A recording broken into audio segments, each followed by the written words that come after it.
Morning students. ನೋಡಿರಿ, last ಕ್ಲಾಸ್ನಲ್ಲಿ ಹೇಳಿದ ಹಾಗೆ ನಿರ್ವಹಣಾ ತತ್ವಗಳ ಮಹತ್ವ ಆದ ನಂತರ ನೆಕ್ಸ್ಟ್ ಬರೋದು ಟೇಲರ್ ಅವರ ವೈಜ್ಞಾನಿಕ ನಿರ್ವಹಣೆ.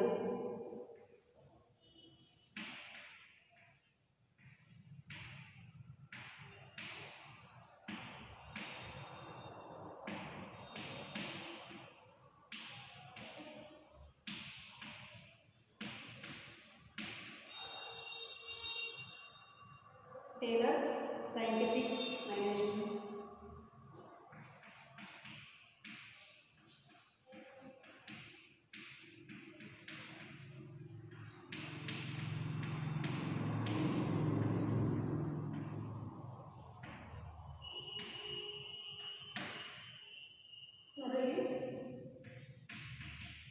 F.W.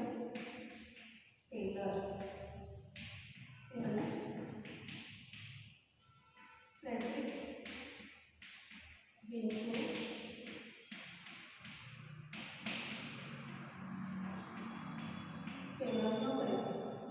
Frederick Winslow Taylor.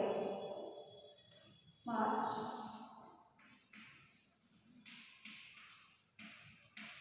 20, 1856 to March 21, 1915. ನೋಡಿ, F.W. ಟೇಲರ್ ಅವರು ಮೆಕ್ಯಾನಿಕಲ್ ಪದವೀಧರರು, ಮೆಕ್ಯಾನಿಕಲ್ ಇಂಜಿನಿಯರಿಂಗ್ ಪದವೀಧರರು. F.W. ಟೇಲರ್ ಅವರು ಮೆಕ್ಯಾನಿಕಲ್ ಇಂಜಿನಿಯರಿಂಗ್ ಪದವೀಧರರು. ನೋಡಿ, ಅವರು ವೈಜ್ಞಾನಿಕ ನಿರ್ವಹಣಾ ತತ್ವಗಳನ್ನು ಜಾರಿಗೆ ಟೇಲರ್ ಅವರು ವೈಜ್ಞಾನಿಕ ನಿರ್ವಹಣಾ ತತ್ವಗಳನ್ನು ಜಾರಿಗೆ ತಂದರು. ನೋಡಿ, ಇದರಲ್ಲಿ ಅವರ ಕೊಡುಗೆ ಅಪಾರ ಅಂತ ನಾವು ಹೇಳ್ತೀವಿ. ನಿರ್ವಹಣಾ ತತ್ವಗಳಲ್ಲಿ ಟೇಲರ್ ಅವರ ಕೊಡುಗೆ ಅಪಾರ. ನೋಡಿ, ಅದಕ್ಕಾಗಿ ಇಲ್ಲಿ ಟೇಲರ್ ಅವರನ್ನ ವೈಜ್ಞಾನಿಕ ನಿರ್ವಹಣೆಯ ಪಿತಾಮಹ ಅಂತ ಕರೀತಾರೆ.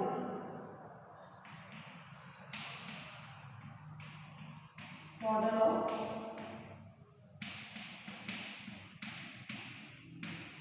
scientific management.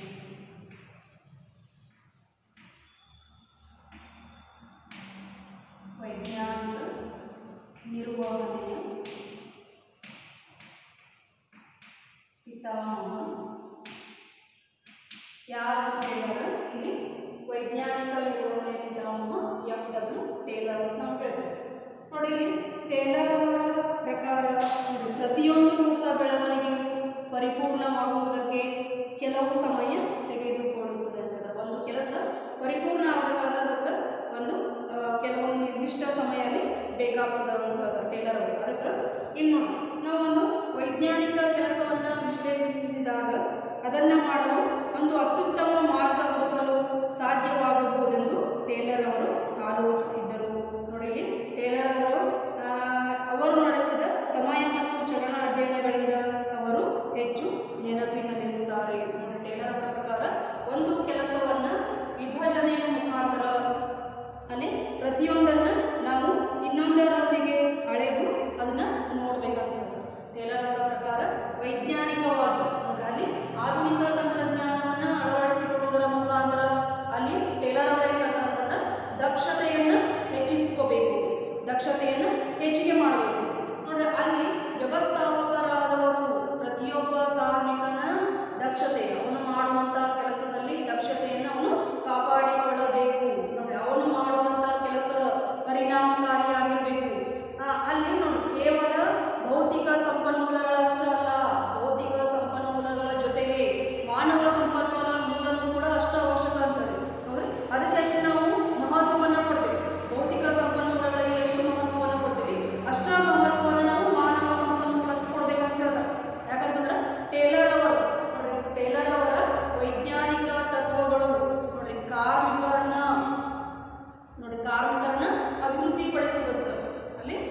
ಸೈದ್ಧಾಂತಿಕ ಮತ್ತು ಏನು ಪ್ರಾಯೋಗಿಕ. ಅದಕ್ಕೆ ಅಲ್ಲಿ ನಿರ್ವಹಣಾ ತತ್ವಗಳು ಅನುಭವ ಮತ್ತು ಪ್ರಾಯೋಗಿಕತೆಯಿಂದ ರೂಪುಗೊಂಡಿವೆ. It is formed by practice and experimentation. ಅನುಭವ ಮತ್ತು ಪ್ರಾಯೋಗಿಕತೆಗಳಿಂದ ಆ ನಿರ್ವಹಣಾ ತತ್ವಗಳು ರೂಪುಗೊಂಡಿವೆ ಅಂತಂದ್ರೆ ಅಲ್ಲಿ ಆ ವ್ಯವಸ್ಥಾಪಕನ ಅನುಭವ, ಅವನು ಮಾಡುವಂತಹ ಪ್ರಾಯೋಗಿಕತೆ, ಅದರಿಂದ ಆ ನಿರ್ವಹಣಾ ತತ್ವಗಳು ರೂಪುಗೊಂಡಿವೆ ಅಂತ. ವ್ಯವಹಾರ ಸಂಸ್ಥೆಯಲ್ಲಿ ಬರುವಂತಹ ಸಮಸ್ಯೆಗೆ ನಾವೇನು ಪರಿಹಾರವನ್ನು ಕಂಡುಕೋಬೇಕು ನೋಡಿ. ಯಾಕಂತಂದ್ರೆ ಆ ನಿರ್ವಹಣಾ ತತ್ವಗಳು ಯಾವ ರೀತಿ ಅದಾವಲ್ಲ ಅದೇ ರೀತಿ ನಾವು ಬಳಕೆ ಮಾಡ್ಬೇಕಂತ ಕಡ್ಡಾಯ ಇಲ್ಲ.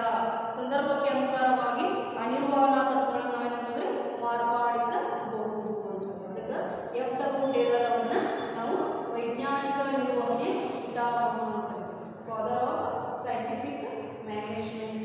ಅದಕ್ಕೆ FW ಟೇಲರ್ ಅವರು ಮಾರ್ಚ್ 20, 1856ರಿಂದ ಮಾರ್ಚ್ 21, 1915 ಅಂತ ಇಲ್ಲಿ ನಾವು ಹೇಳ್ತೀವಿ. ಅದಕ್ಕೆ ನೋಡಿ ಇಲ್ಲಿ ಇದ್ರ ಮುಖಾಂತರ ಇಲ್ಲಿ ನಾವು FW ಟೇಲರ್ ಅವರ ವೈಜ್ಞಾನಿಕ ನಿರ್ವಹಣೆಯ ತತ್ವಗಳನ್ನು ನಾವಿಲ್ಲಿ ಅಧ್ಯಯನ ಮಾಡಬೇಕು. ಅದಕ್ಕೆ ಅವರ ಆ ಒಂದು ವೈಜ್ಞಾನಿಕ ನಿರ್ವಹಣೆಯ ತತ್ವಗಳನ್ನು ಅಧ್ಯಯನ ಮಾಡಿ ಅವುಗಳನ್ನು ವ್ಯವಹಾರ ಸಂಸ್ಥೆಯಲ್ಲಿ ಅಳವಡಿಸಿಕೊಳ್ಳುವುದರ ಮುಖಾಂತರ ನಾವೇನು ಮಾಡಬೇಕಂತೆ ನಮ್ಮ ಸಂಸ್ಥೆಯ ಉದ್ದೇಶವನ್ನು ಈಡೇರಿಸಿಕೊಳ್ಳಬೇಕು.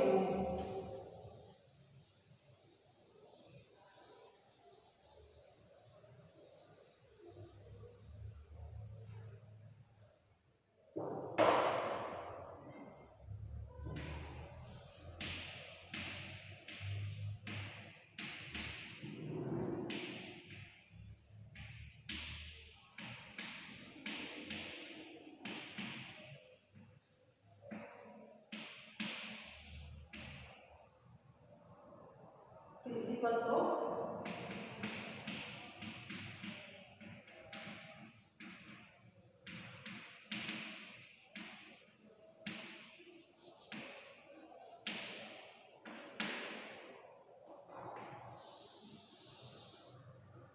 of management. ನೋಡಿ ಇಲ್ಲಿ FW ಟೇಲರ್ ಅವರ ವೈಜ್ಞಾನಿಕ ನಿರ್ವಹಣೆಯ ತತ್ವಗಳಲ್ಲಿ ಮೊದಲನೇದು ವಿಜ್ಞಾನ, ಆದರೆ ಇದು ಹೆಬ್ಬೆರಳ ನಿಯಮವಲ್ಲ ಅಂತೇಳಿ. ನೋಡಿ ಹೆಬ್ಬೆರಳ ನಿಯಮ ಅಂತಂದ್ರೆ ಏನು ಮೊದಲು ನಾವು ತಿಳ್ಕೊಬೇಕು. ವೈಜ್ಞಾನಿಕ ನಿರ್ವಹಣೆ ತತ್ವ ವಿಜ್ಞಾನ, ಆದರೆ ಇದು ಹೆಬ್ಬೆರಳ ನಿಯಮವಲ್ಲ. ನೋಡ್ರಿ ಯಾಕಂತಂದ್ರೆ ಇಲ್ಲಿ ಒಂದು ವ್ಯವಹಾರ ಸಂಸ್ಥೆಯಲ್ಲಿ ವ್ಯವಸ್ಥಾಪಕನಾದವನು ತನ್ನದೇ ಆದಂತಹ ವೈಯಕ್ತಿಕ ತೀರ್ಮಾನಗಳ ಮೇಲೆ ಅವನು ಅವಲಂಬಿತನಾಗಿರ್ತಾನೆ. ನೋಡಿ ಇಲ್ಲಿ ವೈಯಕ್ತಿಕ ತೀರ್ಮಾನಗಳ ಮೇಲೆ ಅವನು ಅವಲಂಬಿತನಾದಾಗ ನೋಡ್ರಿ ಅಲ್ಲಿ ಆ ಒಂದು ವ್ಯವಹಾರ ಸಂಸ್ಥೆಯಲ್ಲಿ ಅವನು ಏನು ವಸ್ತುವನ್ನು ಉತ್ಪಾದನೆ ಮಾಡ್ತಾನಲ್ಲ ಅದರಲ್ಲಿ ದಕ್ಷತೆಯನ್ನು ಹೆಚ್ಚಿಸಿಕೊಳ್ಳಿಕ್ಕೆ ಸಾಧ್ಯ ಇಲ್ಲ. ನೋಡಿ ಟೇಲರ್ ಅವರು ಏನು ಹೇಳ್ತಾರೆ ಅಂತಂದ್ರೆ ಇಲ್ಲಿ ನಾವು ವೈಜ್ಞಾನಿಕವಾಗಿ ವಿಜ್ಞಾನವನ್ನು ಅಳವಡಿಸಿಕೊಳ್ಳುವುದರ ಮುಖಾಂತರ, ಆಧುನಿಕ ತಂತ್ರಜ್ಞಾನವನ್ನು ಬಳಕೆ ಮಾಡಿಕೊಳ್ಳುವುದರ ಮುಖಾಂತರ ಏನು ಮಾಡಬೇಕಾಗತ್ತೆ, ವಸ್ತುಗಳನ್ನು ಉತ್ಪಾದನೆ ಮಾಡಬೇಕಾಗುತ್ತೆ. ನೋಡ್ರಿ ಪ್ರತಿಯೊಂದು ಕಾರ್ಮಿಕರಿಗೂ ನಾವು ತಿಳಿಸ್ಕೊಡ್ಬೇಕಾಗತ್ತೆ. ಏನು ತಿಳಿಸ್ಕೊಡ್ಬೇಕಾಗತ್ತೆ ಅಂತಂದ್ರೆ ದಕ್ಷತೆಯನ್ನು, ನಾವು ಮಾಡುವಂಥ ಕೆಲಸದಲ್ಲಿ ದಕ್ಷತೆಯನ್ನು ಹೆಚ್ಚಿಸಬೇಕು. ಪ್ರತಿಯೊಬ್ಬ ಕಾರ್ಮಿಕನ ಮನದಲ್ಲಿ ನಾವು ಅದನ್ನು ಮನಸ್ಸಿನಲ್ಲಿ ಬರಬೇಕು. ಏನಂತಂದ್ರೆ ನಾನು ಏನು ಕೆಲಸ ಮಾಡತ್ತೀನಿ, ಇದು ನಾನು ಮಾಡುವಂಥ ಕೆಲಸ ವೈಯಕ್ತಿಕ ಆಸಕ್ತಿಗಾಗಿ ದುಡಿಯದೆ ನಾನು ಸಾಮಾನ್ಯ ಆಸಕ್ತಿಗಾಗಿ ನಾನು ದುಡಿಬೇಕು ಅಂತಂದ್ರೆ ನಾನು ಇಲ್ಲಿ ದಕ್ಷತೆಯನ್ನು ಹೆಚ್ಚಿಸುವಲ್ಲಿ ಇನ್ನೂ ನಾನೇನು ಮಾಡಬೇಕು, ಹೆಚ್ಚಿನ ಪ್ರಯತ್ನವನ್ನು ಮಾಡಬೇಕು. ನೋಡಿ ಅದಕ್ಕೆ ಟೇಲರ್ ಅವರು ದಕ್ಷತೆಯನ್ನು ಗರಿಷ್ಠಕ್ಕೇರಿಸುವುದಕ್ಕೆ ಒಂದೇ ಒಂದು ಅತ್ಯುನ್ನತ ವಿಧಾನವಿದೆ ಎಂದು ನಂಬಿದ್ದರು. ನೋಡಿ ಅದಕ್ಕೆ ಇಲ್ಲಿ ಅವರು ಕಾರ್ಮಿಕರನ್ನ ಪ್ರೇರೇಪಿಸುವುದರ ಮುಖಾಂತರ, ಕಾರ್ಮಿಕರನ್ನ ಹುರಿದುಂಬಿಸುವುದರ ಮುಖಾಂತರ ಅಲ್ಲಿ ದಕ್ಷತೆಯನ್ನು ಹೆಚ್ಚಿಗೆ ಮಾಡುವಂತಹ ಪ್ರಯತ್ನವನ್ನು ನಾವು ಮಾಡಬೇಕು ಅಂತೇಳಿ ಇಲ್ಲಿ ಟೇಲರ್ ಅವರು ಹೇಳ್ತಾರೆ. ಏನಂದ್ರೆ ವಿಜ್ಞಾನ ಹೆಬ್ಬೆರಳ ನಿಯಮವಲ್ಲ.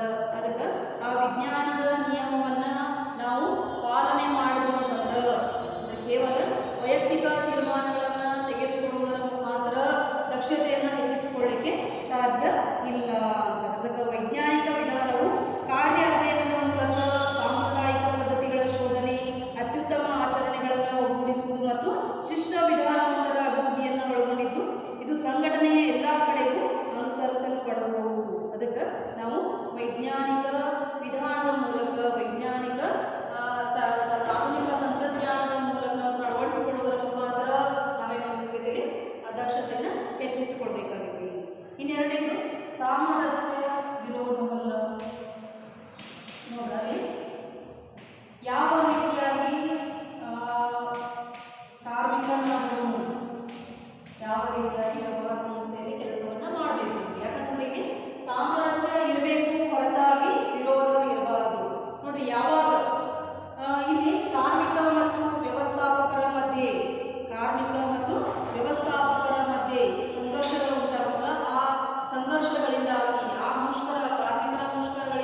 ಇಬ್ಬರ ನಡುವೆ ವಿರೋಧ ಉಂಟಾದಂದ್ರೆ ಅಲ್ಲಿ ಉತ್ಪಾದನೆಗೆ ಅದರಿಂದ ತೊಂದರೆ ಆಗ್ತದೆ ನೋಡ್ರಿ. ಇದರಿಂದ ಮಾಲೀಕರಿಗೂ ಕೂಡ ತೊಂದರೆ ಆಗ್ತದೆ. ಅದಕ್ಕೆ ಇಲ್ಲಿ ವಿರೋಧ ಇರಬಾರ್ದು.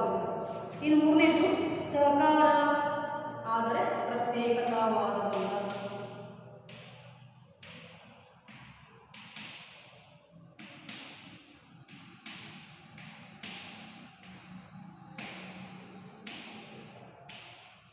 ನೋಡಿ, ಇಬ್ಬರ ನಡುವೆ ಸಹಕಾರ ಇರಬೇಕು ನೋಡ್ರಿ. ಯಾಕಂತಂದ್ರೆ ಇಬ್ಬರು ಒಬ್ಬರಿಗೊಬ್ಬರು ಬೇಕು ಅನ್ನೋದನ್ನ ಇಬ್ಬರು ಕೂಡ ಅರ್ಥ ಮಾಡ್ಕೊಂಡಿರ್ಬೇಕು. ಇಬ್ಬರು ಒಬ್ಬರಿಗೊಬ್ಬರು ಬೇಕು ಅನ್ನೋದನ್ನ ಇಬ್ಬರು ಕೂಡ ಅರ್ಥ ಮಾಡ್ಕೊಂಡಿರ್ಬೇಕು. ವ್ಯವಸ್ಥಾಪಕರು ಇಲ್ಲದೆ ಹೋದ್ರೆ ಅಲ್ಲಿ ಉದ್ದೇಶ ಈಡೇರಂಗಿಲ್ಲ. ಕಾರ್ಮಿಕರಿಲ್ಲದೆ ಉದ್ದೇಶ ಈಡೇರಂಗಿಲ್ಲ. ವ್ಯವಸ್ಥಾಪಕರು ಬೇಕು, ಅದರ ಜೊತೆಗೆ ಕಾರ್ಮಿಕರು ಕೂಡ ಬೇಕು ನೋಡ್ರಿ. ಆದೇಶಗಳನ್ನ ಉನ್ನತ ಹಂತದಲ್ಲಿರುವಂತಹ ಅಧ್ಯಕ್ಷರು ಹೋದ್ರೆ ಅಲ್ಲಿ ಯೋಜನೆಯನ್ನ ರೂಪುಗೊಳಿಸ್ತಾರಲ್ಲಿ ಯೋಜನೆಯನ್ನ ಸಂಸ್ಥೆಯ ಉದ್ದೇಶವನ್ನು ನಿರ್ಧಾರ ಮಾಡ್ತಾರೆ. ಹೌದ್ರೆ ಅದಕ್ಕೆ ಸಂಬಂಧಪಟ್ಟ ಹಾಗೆ ಮಧ್ಯಮ ಹಂತದಲ್ಲಿರುವಂತಹ ವಿವಿಧ ವಿಭಾಗದ ವ್ಯವಸ್ಥಾಪಕರು ನೋಡ್ರಿ ಏನ್ ಮಾಡ್ತಾರೆ, ಆ ಒಂದು ಉದ್ದೇಶ ಈಡೇರಬೇಕಂತಂದ್ರೆ ಯೋಜನೆಗೆ ಅನುಗುಣವಾಗಿರುವಂತಹ ಪ್ರತಿಯೊಂದು ಕೆಲಸ ನಾವು ಕಾರ್ಮಿಕರಿಂದ ಮಾಡಿಸ್ಕೋಬೇಕು. ಹೌದ್ರೆ ಆದೇಶಗಳು ಕೊಡ್ಬೇಕಂತಂದ್ರೆ ವ್ಯವಸ್ಥಾಪಕರು ಬೇಕು, ಆದೇಶ ಪೂರ್ಣಗೊಳಿಸ್ಬೇಕಂತಂದ್ರೆ ಕಾರ್ಮಿಕರು ಬೇಕು. ಇಬ್ಬರು ಒಬ್ಬರಿಗೊಬ್ಬರು ಬೇಕೇ ಬೇಕು ಅನ್ನೋದನ್ನ ಇಬ್ಬರು ಕೂಡ ಅರ್ಥ ಮಾಡ್ಕೊಂಡಿರ್ಬೇಕು. ಅದಕ್ಕೆ ಏನಂತಾರೆ, ಇಬ್ಬರ ನಡುವೆ ಸಹಕಾರ ನೋಡಿ. ಇಬ್ಬರ ನಡುವೆ ಒಂದು ಒಳ್ಳೆಯ ಬಾಂಧವ್ಯ ಇದ್ದಾಗ ಮಾತ್ರ ಅಲ್ಲೇನಾಗ್ತದೆ, ಕಾರ್ಮಿಕರಿಗೆ ವ್ಯವಸ್ಥಾಪಕರ ಮೇಲೆ ಒಂದು ಒಳ್ಳೆಯ ಮನೋಭಾವನೆ ಇರ್ತದೆ. ಹೌದ್ರೆ ಯಾವುದೇ ರೀತಿಯಾದ ಸಂಘರ್ಷಗಳಲ್ಲಿ ಏನಾಗ್ತದೆ ಉದ್ಭವಿಸುವುದಿಲ್ಲ. ಅದಕ್ಕೆ ಸಹಕಾರ ಮನೋಭಾವನೆ ಅಂದ್ರೆ ವ್ಯವಸ್ಥಾಪಕರು ನೋಡಿ ಕೇವಲ ಅಧಿಕಾರ ಆಯ್ತು ಅಂತ ಹೇಳಿ ಕೇವಲ ಅಧಿಕಾರವನ್ನು ಚಲಾಯಿಸಿದ ಅಷ್ಟೇ ಅಲ್ಲ, ಕಾರ್ಮಿಕರ ಜೊತೆಗೆ ಅವರ ವರ್ತನೆ ಯಾವ ರೀತಿ ಆಗಿರಬೇಕು ನೋಡ್ರಿ. ಕಾರ್ಮಿಕರನ್ನ ಯಂತ್ರಗಳಂತೆ ಕಾಣದೆ ಅವರನ್ನ ಮನುಷ್ಯರಂತೆ ಕಾಣಬೇಕು, ಅವರನ್ನ ಸ್ನೇಹಿತರಂತೆ ಕಾಣಬೇಕು ನೋಡಿ. ಇದನ್ನ ಯಾವಾಗ ವ್ಯವಸ್ಥಾಪಕರು ಮಾಡ್ತಾರಲ್ಲ ಅವಾಗ ಕಾರ್ಮಿಕರ ಮನಸ್ಸಿನಲ್ಲಿ ಬರ್ತದೆ ಏನಂತಂದ್ರೆ ನಾನು ಯಾವ ರೀತಿಯಾಗಿ ಕೆಲಸ ಮಾಡಬೇಕು. ಯಾಕಂತಂದ್ರೆ ಇಲ್ಲಿ ನಾನು ವೈಯಕ್ತಿಕ ಆಸಕ್ತಿಗಾಗಿ ಅಷ್ಟೇ ನಾನು ದುಡಿಲಾರ್ದಲ್ಲ, ನಾನೇನು ಸಂಸ್ಥೆಯ ಉದ್ದೇಶಕ್ಕಾಗಿ ನಾನು ದುಡಿಯಲೇಬೇಕು. ಸಂಸ್ಥೆಯ ಉದ್ದೇಶವನ್ನು ನಾನು ಈಡೇರಿಸಲೇಬೇಕು. ನನಗೆ ಕೊಟ್ಟಂತ ಕೆಲಸವನ್ನು ನಾನು ಪೂರ್ಣ ಮಾಡಲೇಬೇಕು. ಅದಕ್ಕೆ ಸಂಬಂಧಪಟ್ಟಂತ ವರದಿಯನ್ನು ನಾನು ಸಲ್ಲಿಸಲೇಬೇಕು ನೋಡಿ. ಇದು ಯಾವಾಗ ಕಾರ್ಮಿಕರ ಮನಸ್ಸಿನಲ್ಲಿ ಬರ್ತದೆ, ಯಾವಾಗ ಅವನ ಪ್ರತಿಭೆಯನ್ನು ಗುರುತಿಸಿ ನೋಡ್ರಿ ಅವನ ಅಭಿವೃದ್ಧಿಯನ್ನು ನಾವು ಮಾಡಬೇಕು, ಕಾರ್ಮಿಕನ ಅಭಿವೃದ್ಧಿಯನ್ನು ಮಾಡಬೇಕು. ಯಾಕಂತಂದ್ರೆ ಅಲ್ಲಿ ಸಂಸ್ಥೆಯ ಉದ್ದೇಶವನ್ನು ಈಡೇರಿಸಿಕೊಳ್ಳೋದು ಅಷ್ಟೇ ಅಲ್ಲ ನೋಡಿ, ಕಾರ್ಮಿಕನ ಅಭಿವೃದ್ಧಿ, ಕಾರ್ಮಿಕನನ್ನು ನಾವು ಕಾರ್ಮಿಕನನ್ನಾಗಿ ಉಳಿಸದೆ ಅವನ್ನ ಉನ್ನತ ಹುದ್ದೆಗೆ ಒಯ್ಯಬೇಕು. ಯಾಕಂತಂದ್ರೆ ಆ ಕಾರ್ಮಿಕನನ್ನು ತನ್ನ ಮೇಲಿನ ಅಧಿಕಾರಿ, ನಾಯಕ, ಮೇಲ್ವಿಚಾರಕ, ವ್ಯವಸ್ಥಾಪಕ ಏನಿರ್ತಾರಲ್ಲ ಅವನನ್ನ ಹಿಂಬಾಲಿಸ್ತಾರೆ. ಆ ನಾಯಕನ ಎಲ್ಲ ಗುಣಲಕ್ಷಣಗಳನ್ನ ನಾನು ನನ್ನಲ್ಲಿ ಅಳವಡಿಸಿಕೊಳ್ಬೇಕು. ನಾನು ಕೂಡ ಏನಾಗಲಿ ಕಾರ್ಮಿಕನಾಗಿ ಉಳಿಯೋದನ್ನು ಉನ್ನತ ಹುದ್ದೆಗೆ ನಾನು ಹೋಗಬೇಕು ಅನ್ನೋ ಮನೋಭಾವನೆ ಅವನಿರುತ್ತದೆ. ಅದು ಯಾವಾಗ ಸಾಧ್ಯ ಆಗ್ತದೆ, ಇಬ್ಬರ ನಡುವೆ ಸಹಕಾರ ಇದ್ದಾಗ. ಹೌದ್ರೆ ವ್ಯವಸ್ಥಾಪಕರು ಕೊಟ್ಟಂತ ಆದೇಶವನ್ನ ನಾನು ಪಾಲಿಸಲೇಬೇಕು. ಹೌದ್ರೆ ಕಾರ್ಮಿಕನನ್ನ ನಾನು ಹುರಿದುಂಬಿಸಬೇಕು, ಕಾರ್ಮಿಕನ ಪ್ರತಿಭೆಯನ್ನು ನಾನು ಗುರುತಿಸಬೇಕು, ಅವನ ಇನ್ನೂ ಒಂದು ಉನ್ನತ ಹುದ್ದೆಗೆ ನಾನು ಒಯ್ಯಬೇಕು ಅನ್ನೋ ಮನೋಭಾವನೆ ಯಾರಲ್ಲಿರ್ಬೇಕು, ವ್ಯವಸ್ಥಾಪಕನಲ್ಲಿ ಇರಬೇಕು ನೋಡಿ. ಇಬ್ಬರ ನಡುವೆ ಒಂದು ಸಹಕಾರ ಮನೋಭಾವನೆ ಒಳ್ಳೆಯ ಬಾಂಧವ್ಯ ಇದ್ದಾಗ ಮಾತ್ರ ಸಂಸ್ಥೆಯ ಉದ್ದೇಶ ಈಡೇರಲು ಸಾಧ್ಯ ಆಗ್ತದೆ. ಇನ್ನು ಪ್ರತಿಯೊಬ್ಬ ವ್ಯಕ್ತಿಯ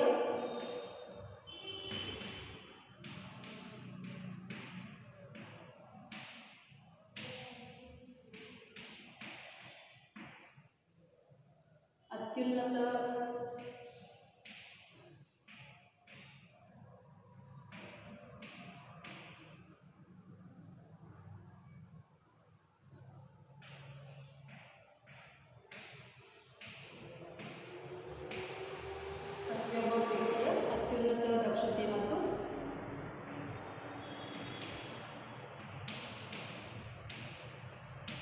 ಅಭ್ಯುದಯ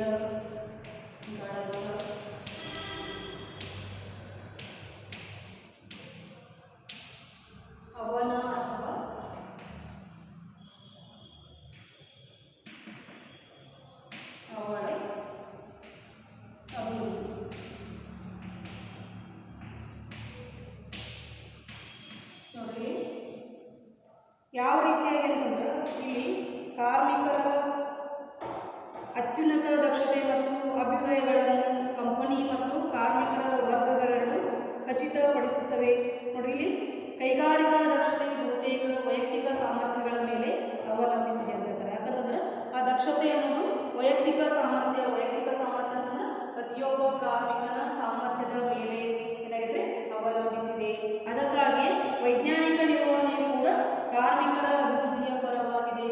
ಟೇಲರ್ ಅವರು ಏನು ಹೇಳ್ತಾರೆ ಅಂತಂದ್ರೆ ವೈಜ್ಞಾನಿಕ ನಿರ್ವಹಣೆಯು ಕೂಡ ಕಾರ್ಮಿಕರ ಅಭಿವೃದ್ಧಿಯ ಪರವಾಗಿದೆ. ನೋಡ್ರಿ, ಅಲ್ಲಿ ಆ ಸಂಸ್ಥೆಯ ಉದ್ದೇಶವೂ ಕೂಡ ಈಡೇರಬೇಕು, ಅದ್ರ ಜೊತೆಗೆ ಕಾರ್ಮಿಕನ ಅಭಿವೃದ್ಧಿನೂ ಕೂಡ ಆಗಬೇಕು. ಯಾಕಂದ್ರೆ ಇಲ್ಲಿ ಈ ದಕ್ಷತೆ ಅನ್ನೋದು ಪ್ರತಿಯೊಬ್ಬ ಕಾರ್ಮಿಕನ ಸಾಮರ್ಥ್ಯದ ಮೇಲೆ ಅವಲಂಬಿತವಾಗಿದೆ. ಅದರ ಜೊತೆಗೆ ಇಲ್ಲಿ ಕಾರ್ಮಿಕನ ಅಭಿವೃದ್ಧಿ, ವೈಜ್ಞಾನಿಕ ನಿರ್ವಹಣೆಯು ಕಾರ್ಮಿಕನ ಅಭಿವೃದ್ಧಿಯ ಪರವಾಗಿದೆ. ಯಾಕಂದ್ರೆ ಕಾರ್ಮಿಕನ ಅಭಿವೃದ್ಧಿನೂ ಕೂಡ ಆಗಬೇಕು. ಯಾಕಂತಂದ್ರೆ ಕಾರ್ಮಿಕನನ್ನಾಗಿ ಉಳಿಸದೆ ನಾವೇನೊಬ್ಬರು ಅವನನ್ನ ಉನ್ನತ ಹುದ್ದೆಗೆ ಒಯ್ಯುವಂತಹ ಪ್ರಯತ್ನವನ್ನು ಕೂಡ ಮಾಡಬೇಕು. ಅದಕ್ಕೆ ಇದು ಕೇವಲ ವ್ಯವಸ್ಥಾಪಕರಿಂದ ಅಷ್ಟೇ ಸಾಲದು. ಇಲ್ಲಿ ಕಾರ್ಮಿಕರು, ಪ್ರತಿಯೊಬ್ಬ ಕಾರ್ಮಿಕನ ಒಂದು ಸಾಮರ್ಥ್ಯ ಅಷ್ಟ ಅವಶ್ಯಕ, ಪ್ರತಿಯೊಬ್ಬ ಕಾರ್ಮಿಕನ ಕೆಲಸನೂ ಕೂಡ ಅಷ್ಟ ಅವಶ್ಯಕ. ಯಾಕಂದ್ರೆ ಎಲ್ಲ ಕಾರ್ಮಿಕರ ಕೆಲಸ ಪರಿಪೂರ್ಣ ಆದಾಗ ಮಾತ್ರ ಅಲ್ಲಿ ಸಂಸ್ಥೆಯ ಉದ್ದೇಶ ಈಡೇರಲು ಸಾಧ್ಯ ಆಗ್ತದೆ. ಅದಕ್ಕೆ ಇಲ್ಲಿ ವೈಜ್ಞಾನಿಕವಾಗಿ ಪ್ರತಿಯೊಬ್ಬ ವ್ಯಕ್ತಿಯನ್ನ ವೈಜ್ಞಾನಿಕವಾಗಿ ಆಯ್ಕೆ ಮಾಡಬೇಕು. ನಂತರ ಭೌತಿಕ, ಮಾನಸಿಕ ಮತ್ತು ಬೌದ್ಧಿಕ ಸಾಮರ್ಥ್ಯಗಳಿಗೆ ಸರಿ ಹೊಂದುವ ಕೆಲಸವನ್ನು ವಹಿಸಬೇಕು. ನೋಡ್ರಿ, ನಾವು ಯಾವ ರೀತಿಯಾಗಿ ಸಿಬ್ಬಂದಿ ನೇಮಕ ಮಾಡ್ಕೋಬೇಕು. ಹೌದಾ? ಸಿಬ್ಬಂದಿ ನಿರ್ವಹಣೆ ಕೇವಲ ಅಲ್ಲಿ ಒಬ್ಬ ಕಾರ್ಮಿಕನ ನಾವು ನೇಮಕ ಮಾಡ್ಕೋಬೇಕಾದ್ರೆ, ಅವನನ್ನ ಕೆಲಸಕ್ಕೆ ಆಯ್ಕೆ ಮಾಡ್ಕೋಬೇಕಾದ್ರೆ ಅವನ ಸಾಮರ್ಥ್ಯ ಏನು, ಅವನ ಅರ್ಹತೆ ಏನು, ಅವಂಗ ಯಾವ ರೀತಿಯಾದ ಕೆಲಸವನ್ನು ಕೊಟ್ಟರೆ ಆ ಕೆಲಸವನ್ನು ಅವನು ಪರಿಪೂರ್ಣವಾಗಿ ಮಾತ್ರ ಆ ಕೆಲಸವನ್ನು ಮಾಡಿ ಮುಗಿಸ್ತಾನೆ ಅನ್ನೋದನ್ನ ಆ ಒಂದು ಆಧಾರದ ಮೇಲೆ ಅವನ ಕೆಲಸವನ್ನು ವಹಿಸಬೇಕು. ನೋಡ್ರಿ, ಅಲ್ಲಿ ಆಯ್ಕೆ ಆದ ನಂತರ ಪ್ರತಿಯೊಬ್ಬ ಕಾರ್ಮಿಕನಿಗೆ ತರಬೇತಿಯ ಅವಶ್ಯಕತೆ ಅದ. ನೋಡಿ, ತರಬೇತಿಯನ್ನು ಕೊಡುವುದರ ಮುಖಾಂತರ ನಾವೇನು ಮಾಡಬೇಕಾಗತ್ತೆ, ಕಾರ್ಮಿಕನಿಗೆ ಇಂಕ್ರೀಸ್ ಕೊಡಬೇಕಾಗಿದೆ. ಏನಂತಂದ್ರೆ ದಕ್ಷತೆಯನ್ನ ಯಾವ ರೀತಿಯಾಗಿ ಹೆಚ್ಚಿಸಬೇಕು, ಸಂಪನ್ಮೂಲಗಳ ಸದ್ಬಳಕೆ, ಕಡಿಮೆ ಸಂಪನ್ಮೂಲಗಳನ್ನು ಬಳಕೆ ಮಾಡಿಕೊಳ್ಳುವುದರ ಮುಖಾಂತರ ಅಲ್ಲಿ ಶ್ರಮವನ್ನು ಕಡಿಮೆ ಮಾಡುವುದರ ಮುಖಾಂತರ ಯಾವ ರೀತಿಯಾಗಿ ಆ ಉತ್ಪಾದನೆ ಪ್ರಮಾಣವನ್ನು ಹೆಚ್ಚಿಗೆ ಮಾಡಬೇಕು. ಹೌದ್ರಿ? ಅದಕ್ಕೆ ದಕ್ಷತೆಯನ್ನು ಹೆಚ್ಚಿಸುವಲ್ಲಿ ನಾವು ಯಾವ ರೀತಿಯಾಗಿ ನಮ್ಮ ದಕ್ಷತೆಯನ್ನು ಹೆಚ್ಚಿಸಬೇಕು ಅನ್ನೋದನ್ನ ಪ್ರತಿಯೊಬ್ಬ ಕಾರ್ಮಿಕರನ್ನು ನಾವು ತಿಳಿಸ್ಕೊಡ್ಬೇಕು. ಅದಕ್ಕೆ FW ಟೇಲರ್ ಅವರ ಪ್ರಕಾರ ಇಲ್ಲಿ ಈ ತತ್ವ, ವೈಜ್ಞಾನಿಕ ನಿರ್ವಹಣೆಯ ತತ್ವ ಅನ್ನೋದು ಕಾರ್ಮಿಕರ ಅಭಿವೃದ್ಧಿಯ ಪರವಾಗಿದೆ. ಕಾರ್ಮಿಕರ ಅಭಿವೃದ್ಧಿ ಕೂಡ ಅಷ್ಟ ಅವಶ್ಯಕ. ನಾವು ಎಷ್ಟು ನೋಡ್ರಿ, ಇಲ್ಲಿ ಸಂಸ್ಥೆಯ ಉದ್ದೇಶವನ್ನು ಈಡೇರಿಸುವಲ್ಲಿ ನಾವು ಎಷ್ಟು ಅದಕ್ಕೆ ಮಹತ್ವವನ್ನು ಕೊಡ್ತೀವಿ, ಅಷ್ಟ ಮಹತ್ವವನ್ನು ಕಾರ್ಮಿಕರ ಅಭಿವೃದ್ಧಿಗೂ ಕೂಡ ನಾವು ಮಹತ್ವವನ್ನು ಕೊಡಬೇಕಾಗ್ತದೆ. ನೋಡಿ, ಯಾವಾಗ ಆ ಕಾರ್ಮಿಕನಲ್ಲಿ ವ್ಯವಸ್ಥಾಪಕರ ಮೇಲೆ ಒಂದು ಒಳ್ಳೆಯ ಮನೋಭಾವನೆ ಬರ್ತದೆ, ಅವಾಗ ಪ್ರತಿಯೊಬ್ಬ ಕಾರ್ಮಿಕ ನೋಡಿದ್ರೆ ಇನ್ನೂ ಹೆಚ್ಚಿನ ಆಸಕ್ತಿಯನ್ನು ವಹಿಸಿ ಅವನ ಮನಸ್ಸಿನಲ್ಲಿ ಬರ್ತದೆ. ಏನಂತಂದ್ರೆ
ವೈಜ್ಞಾನಿಕ ನಿರ್ವಹಣೆಯ ಪಿತಾಮಹ ಯಾರು? Who is the father of scientific management Taylor? ಏನು ಬರಬೇಕು ನಾವು? ವೈಜ್ಞಾನಿಕ F.W. ಟೇಲರ್ ಅವರು ವೈಜ್ಞಾನಿಕ ನಿರ್ವಹಣೆಯ ಪಿತಾಮಹ ನಾವು ಕರೀತಾರೆ ಬರೀಬೇಕು. ಇವತ್ತು ಸಲ ನೆಕ್ಸ್ಟ್ ಕ್ಲಾಸ್ನಲ್ಲಿ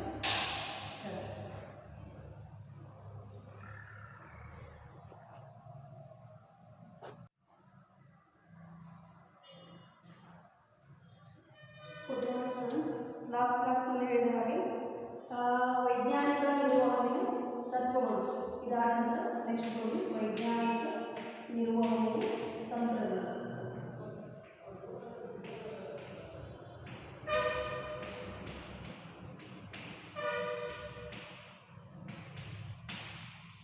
ವೈಜ್ಞಾನಿಕ ನಿರ್ವಹಣೆಯ ತಂತ್ರಗಳು ನೋಡಿ.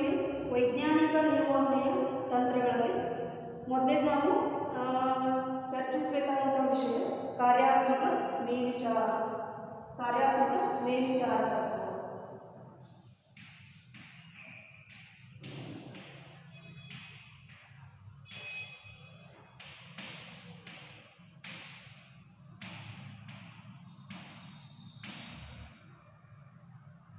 Techniques of scientific management.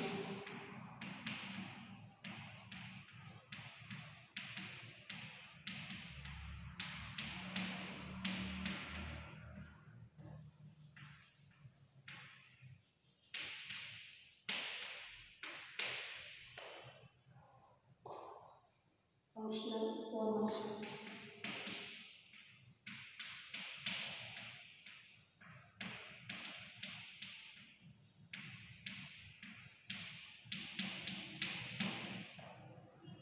ನೋಡಿ, ಟೇಲರ್ ಅವರು ಹೇಳಿದ್ದಾರೆ ನಾವು ವೈಜ್ಞಾನಿಕವಾಗಿ ಯಾವ ರೀತಿಯಾಗಿ ವೈಜ್ಞಾನಿಕವಾದ ವಿಧಾನಗಳನ್ನು ಅನುಸರಿಸುವುದರ ಮುಖಾಂತರ ವ್ಯವಹಾರ ಸಂಸ್ಥೆಯಲ್ಲಿ ನಾವು ನಿರ್ಧಾರಗಳನ್ನು ತೆಗೆದುಕೊಳ್ಳಬೇಕಾಗುತ್ತೆ. ಅದರ ಜೊತೆಗೆ ವೈಜ್ಞಾನಿಕವಾಗಿ ಅಂತಂದರೆ ಆಧುನಿಕ ತಂತ್ರಜ್ಞಾನಗಳನ್ನು ಬಳಕೆ ಮಾಡಿಕೊಳ್ಳುವುದರ ಮುಖಾಂತರ ಕಡಿಮೆ ಸಂಪನ್ಮೂಲಗಳನ್ನು ಬಳಕೆ ಮಾಡಿ ಕಡಿಮೆ ಕಾರ್ಮಿಕರ ಶ್ರಮವನ್ನು ಬಳಕೆ ಮಾಡಿ ಉತ್ಪಾದನೆ ಪ್ರಮಾಣವನ್ನು ಹೆಚ್ಚಿಗೆ ಮಾಡಬೇಕು ಅಂತ F.W. ಟೇಲರ್ ಅವರನ್ನ ನಿರ್ವಹಣಾ ತತ್ವಗಳನ್ನು ವೈಜ್ಞಾನಿಕ ನಿರ್ವಹಣಾ ತತ್ವಗಳನ್ನು ಏನು ಮಾಡ್ತಾರೆ ನಮ್ಮ ಕೊಡುಗೆಯಾಗಿ ನಮಗೆ ನೀಡಿದ್ದಾರೆ.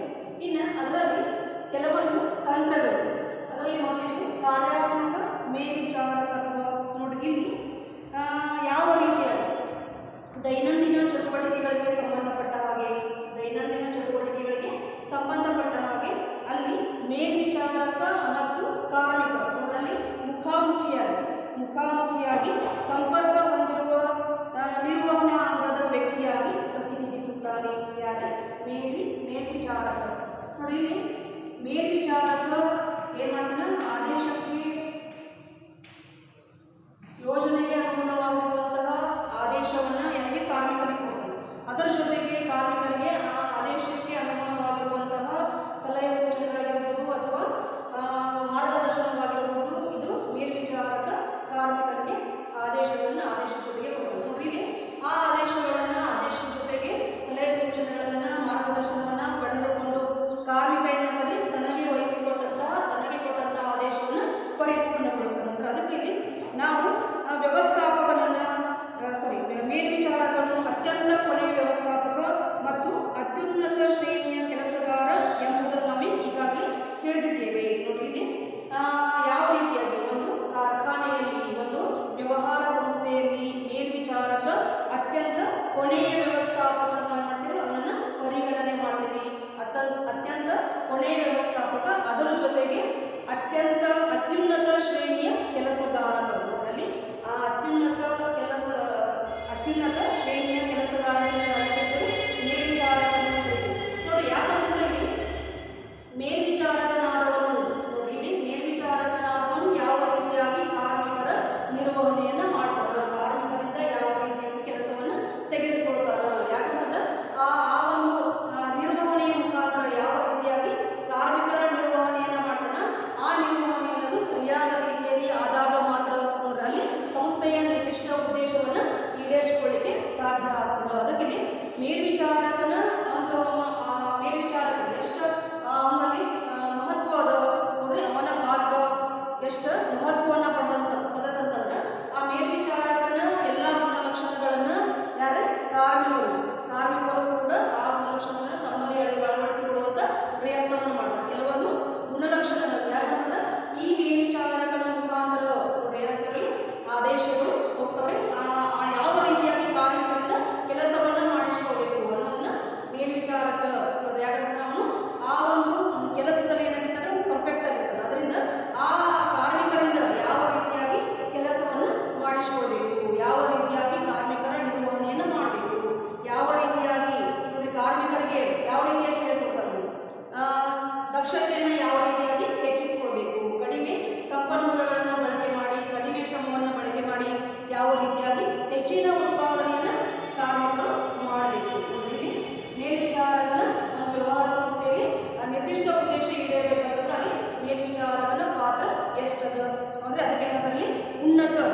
ಬೇರೆಯಾಗಿಸಬೇಕೆಂದು ವಾದಿಸಿದರು. ಇದರಲ್ಲಿ ಒಂದು ವ್ಯವಹಾರ ಸಂಸ್ಥೆಯಲ್ಲಿ ಯಾವ ರೀತಿಯಾಗಿ ಯೋಜಿಸುವಿಕೆ ಮತ್ತು ಉತ್ಪಾದನೆ, ಅಲ್ಲಿ ಯೋಜಿಸುವಿಕೆಯ ಅಧಿಕಾರಿ ಮತ್ತು ಉತ್ಪಾದನಾ ಅಧಿಕಾರಿ ಅಂತಲ್ಲಿ ಎರಡು ಭಾಗವನ್ನು ಮಾಡ್ತಾರೆ.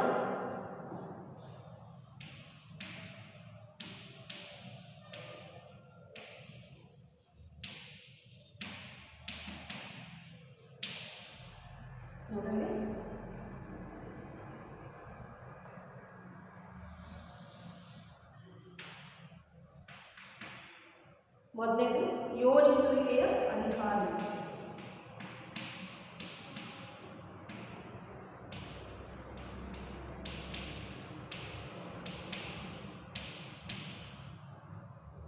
ಉತ್ಪಾದನಾ ಅಧಿಕಾರಿ.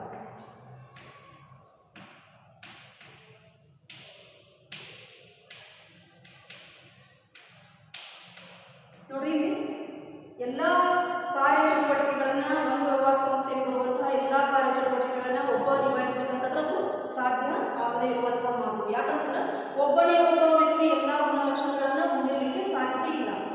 ಎಲ್ಲ ಗುಣಲಕ್ಷಣಗಳನ್ನ ಒಬ್ಬನೇ ಒಬ್ಬ ವ್ಯಕ್ತಿ ಹೊಂದಿರಲಿಕ್ಕೆ ಸಾಧ್ಯ ಇರೋದ್ರಿಂದ ಅಲ್ಲಿ ಟೇಲರ್ ಅವರು ನೋಡಿ 8 ಪರಿಣಿತರನ್ನ ಪ್ರಸ್ತಾಪಿಸಿದರು. ನೋಡ್ರಿ, ಯೋಜಿಸುವಿಕೆಯಲ್ಲಿ 4 ಜನ ಅಧಿಕಾರಿ, ಇನ್ನು ಉತ್ಪಾದನೊಳಗ 4 ಜನ ಅಧಿಕಾರಿ, ಹೀಗೆ 8 ಜನ ಪರಿಣಿತರನ್ನ ಟೇಲರ್ ಅವರು ಪ್ರಸ್ತಾಪಿಸಿದರು. ನೋಡಿ, ಯೋಜಿಸುವಿಕೆಯಲ್ಲಿ ಬರುವಂತವರು ಯಾರು? ಅಲ್ಲಿ ಮೊದಲನೆಯವರು ಸೂಚನಾ ಪತ್ರ ಗುಮಾಸ್ತ.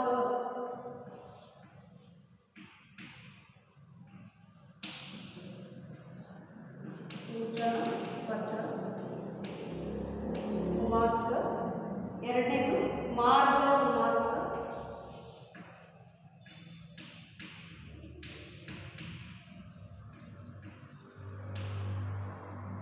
ಇನ್ನು ಅವಧಿ ಮತ್ತು ವೆಚ್ಚ ಗುಮಾಸ್ತ.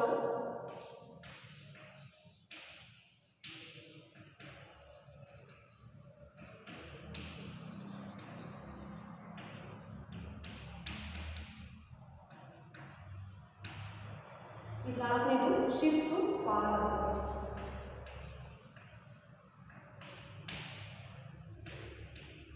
ನೋಡಿ, ಉತ್ಪಾದನಾ ಅದರಲ್ಲಿ ಮೊದಲನೇದವರು ಸ್ಪೀಡ್ ಬಾಸ್,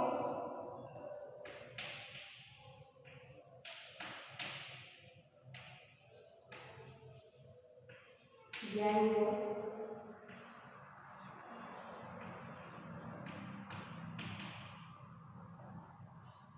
ರಿಪೇರ್ ಬಾಸ್,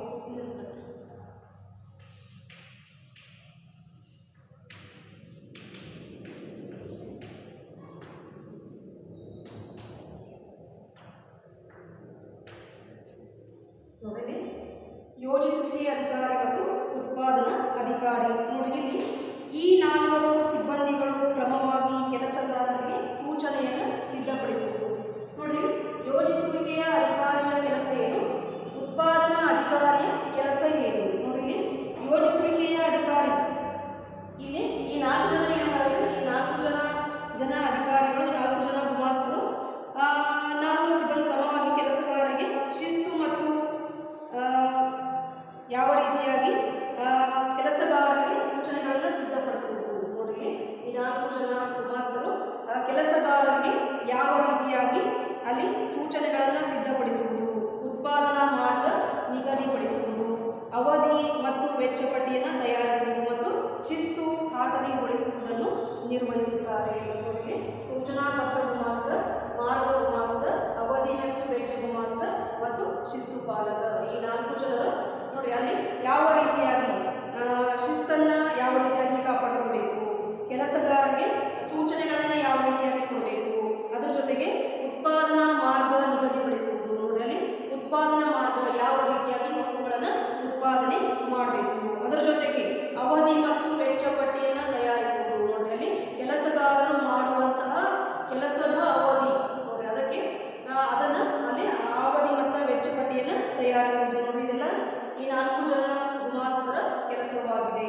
ಇನ್ನು ಅದರ ಜೊತೆಗೆ ಉತ್ಪಾದನಾ ಅಧಿಕಾರಿ, ಇಲ್ಲಿ ಇದಕ್ಕೆ ಸಂಬಂಧಪಟ್ಟ ಹಾಗೆ speed boss, gang boss, repair box ಮತ್ತು ಇನ್ಸ್ಪೆಕ್ಟರ್ ನೋಡಿ ಇಲ್ಲಿ ಇವರು ಯಾವ ರೀತಿಯಾದಂದ್ರೆ ಆ ಒಂದು ಉತ್ಪಾದನೆಗೆ ಸಂಬಂಧಪಟ್ಟ ಹಾಗೆ ಯಂತ್ರೋಪಕರಣಗಳನ್ನು ಕೆಲಸಗಾರರಿಗೆ ಒದಗಿಸಿಕೊಡುವುದು, ಅದರ ಜೊತೆಗೆ ಕಚ್ಚಾ ವಸ್ತು